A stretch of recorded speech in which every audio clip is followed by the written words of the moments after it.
CNN has learned that special counsel Robert Mueller questioned White House Chief of Staff John Kelly in recent months. Kelly is the highest-ranking White House official known to have provided information for Mueller's Russia investigation, and sources say the questions to Kelly focused on potential obstruction of justice. This comes as sources say Kelly is poised to resign in the coming days. And on top of this, any moment we are expecting court filings by Mueller, which could shed new light on the scope and direction of the probe. What is Paul Manafort accused of lying about in an alleged breach of his plea agreement? What will Michael Cohen's sentencing memo reveal about his cooperation with the Mueller team? And what is former FBI Director James Comey saying to lawmakers in closed-door testimony? Also today, we are following yet another shakeup in the administration. The president has nominated Bush 41's former attorney general to replace Jeff Sessions. He chose State Department spokeswoman Heather Nauert to replace Nikki Haley at the UN. And as mentioned, John Kelly looks to be on his way out. First, our CNN exclusive report. We have senior justice correspondent Evan Perez. We have chief political correspondent Dana Bash, who broke the news of the latest twist in this Mueller investigation. This is a big deal, Evan. The chief of staff to the president is being interviewed by the special counsel over months. That's right. In recent months, this has been a bit of a drama behind the scenes at the White House. And unlike, the dozens of people who have gone in for interviews, John Kelly is different simply because not only because he's a chief of staff, obviously, but also because he came in to the administration in July of 2017. And one of the things that the special counsel wanted to ask him was a narrow set of questions, and that has to do with some reporting that was out there that the president had ordered Don McGahn, his White House counsel at the time, to order the firing of Robert Mueller, the special counsel, and the internal behind the scenes of when that story broke. The New York Times reported the story, and the president blew up at Don McGahn, and he wanted Don McGahn to go out and deny the stories. Don McGahn refused, and so John Kelly was essentially a witness to whatever was happening on behind the scenes there, Brianna. And we know that Don McGahn has already gone in multiple times to provide interviews with the special counsel. So essentially what Mueller wanted from Kelly was to corroborate the information that he already had obviously from McGahn and from other places. Because he's talked to McGahn. We know at length he has talked to McGahn, the former White House counsel.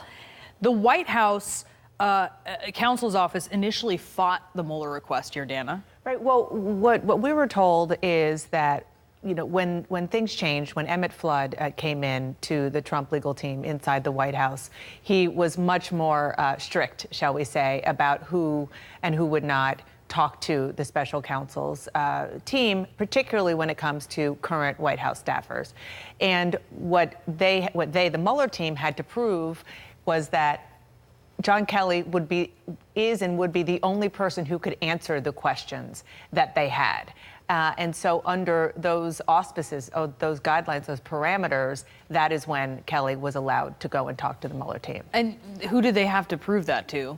Was that a situation where the White House understood from Mueller? The context of what they wanted to ask. Right. That only, for example, what Evan was just talking about, that if Kelly was a witness to a conversation, only Kelly could answer questions about being a witness to that conversation. So the counsel's office determining, yes, indeed, this is. The White House counsel's office, which had objected to it, finally they had a negotiated solution whereby you say, okay, I'm going to ask, these are the limited set of questions, and John Kelly is the only person who can provide that information. It's an information that we need for this investigation. It's part of the obstruction of justice investigation, and John Kelly is the only one who can provide this information. It's a fascinating report. I want to bring in our legal minds. We have Shan Wu and Laura Coates with us, both of them former federal prosecutors and CNN legal analysts.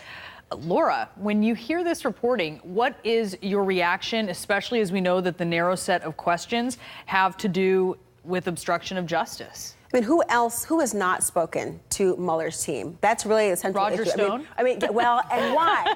And who has not spoken to him? People who then become defendants, perhaps Michael Cohen initially, et cetera. So you have this issue coming up. And the first thing that strikes me as the most curious here is that there is corroboration for them to want to speak to this person already.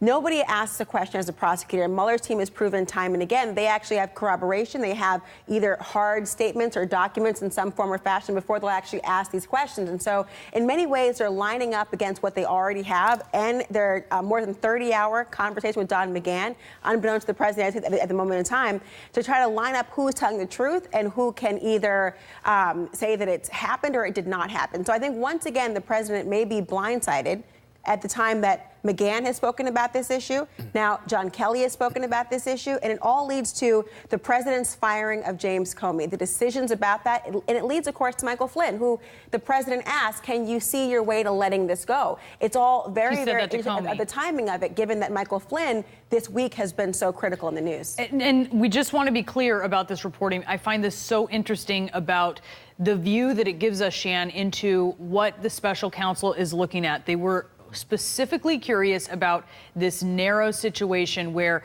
Don McGahn asked by Trump to publicly go out and say this New York Times report that details how the president had ordered McGahn to order the firing of Robert Mueller, right? Is that right? Yes. And this is the specific thing that the special counsel is curious about, that John Kelly has to talk about, that Don McGahn has told them about. What does that tell you? Not only what they're zeroing in on, but how high this is going. Well, they're zeroing in on the question of the intent factor for the obstruction, the corrupt intent. So hypothetically, if the president is ranting and raving that Mueller is really bad at his job, he's incompetent, he's doing the crummy job, you, Don, go tell him he's fired, that's not going to be obstruction. But if perhaps he's sitting there ranting and raving about how this has got to stop, this is out of control, I want the guy gone, now you're in kind of gray territory. I think also what really strikes me here is it shows how Mueller is really taking advantage of the disorganization and lack of discipline in the Trump administration.